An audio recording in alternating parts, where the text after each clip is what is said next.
ane metua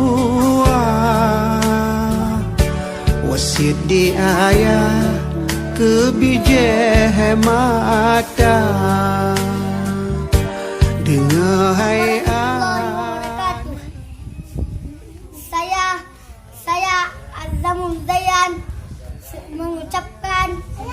selamat Idul Fitri, mohon maaf lahir batin. Assalamualaikum warahmatullahi wabarakatuh. Tanya mepisah betua ayah lam doa gata kadang ane tanya mepisah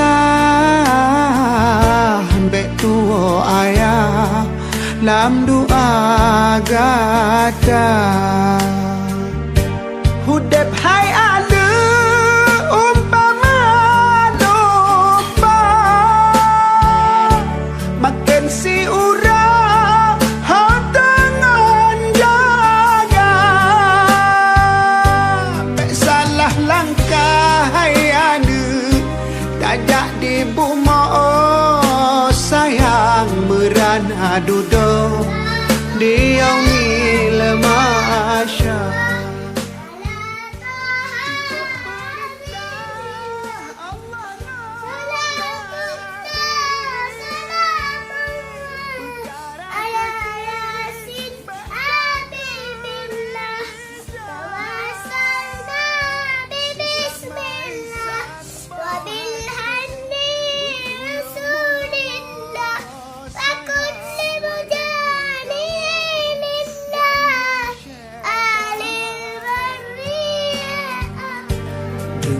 hai ane metua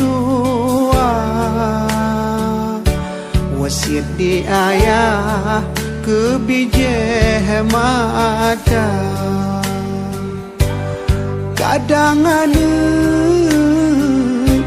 tanya mepisah ambek tua ayah lam doa gata